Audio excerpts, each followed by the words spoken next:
Hi everyone. For today's book review, we're going to be checking out Great Liners at War by Stephen Harding. This is the 2007 edition published by Tempest.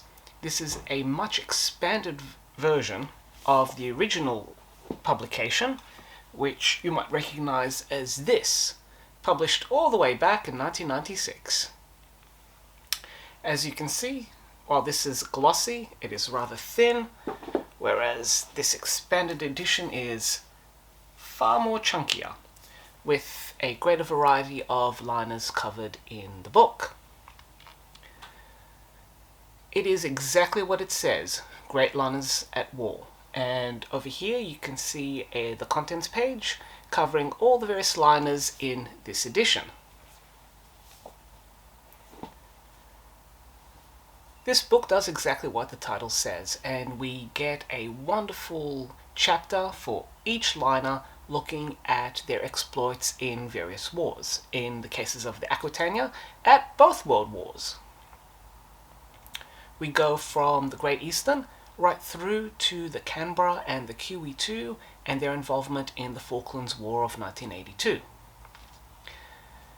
Some of these ships survived the conflict. Others, such as the Rex, the Normandy, the Empress of Britain, the Lusitania, unfortunately did not.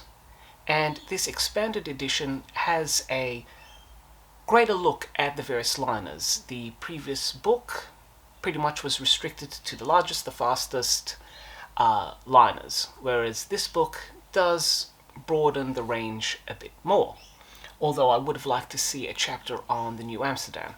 However, a line has to be drawn somewhere, and the fates and lives and exploits of all the vessels included in this book are dealt with in fantastic, readable style, and for particularly the Queens, it is a tribute to their ability to carry so many troops across vast distances. I mean, yes, they were able to take 16,000 troops across the North Atlantic, but they also voyaged as far as Sydney, Australia, carrying troops. The edition of the Normandy, one can say, is a bit contentious. I mean, yes, the ship was being converted into a troop ship and it was lost in the conversion, but it did not contribute greatly, if anything, to the war effort. Had it survived that fire during its initial refit to become the USS Lafayette, chances are it would have been just as an effective troop carrier as the two Queens. This book covers each ship in its own individual chapter. There are various photos of the ship and its configuration during the war, and in the case of some of them, also their destruction. For the Carmania, which was involved in the one-on-one duel with the Cap Trafalgar, we also get dramatic photos of damage and destruction. The book rounds off the conflicts and the liners with the careers and the fates of the Canberra and the QE2. The Canberra was allowed to go into the active war zone because it was considered to be more dispensable, since it was named after only Australia's capital city, whereas the QE2 was kept at a relative safe distance because it was named after the reigning monarch of the day. This is a fantastic reference book written in a beautiful, clear, easy to understand style, and it also combines the fascinating histories of a lot of ships into one convenient volume. I mean, just looking at the contents page, a lot of these ships, you could fill an entire shelf of books about their lives, and I have a few over there. If this book does ignite an interest in specific careers and details about these ships, there are a few that I can recommend. For example, Canberra's war career is also wonderfully told in this book, A Strange Way to Go to War by Andrew Vine.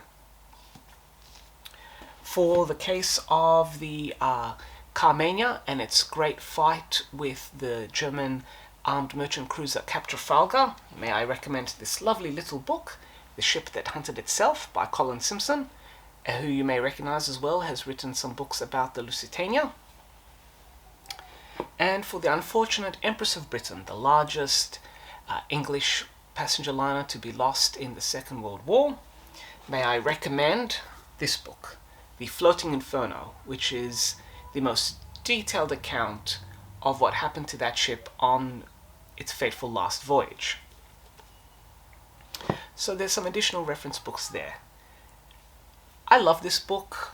Great Liners at War does exactly what the title says. It even covers some of the lesser known liners such as Inman Line's City of New York. You've got the Kaiser Wilhelm der Grosse, the first German four-funneler that had an abortive career as an armed merchant cruiser. You've got some of the other German ocean liners such as the America and the George Washington, which tend to get overlooked by the four-funneled Greyhounds as well as the Imperator Vaterland and the Bismarck. So it's great that these ships are also covered, and we also get a lovely look at some of the other ships, including those that didn't quite survive, such as the wrecks. For me, this book is a four captain's hats. It is well written, wonderfully illustrated, and jam-packed full of information in one handy volume. So, if you are interested in the exploits of ocean liners during the various wars of the last 150 years, then do check this book out and add it to your shelves.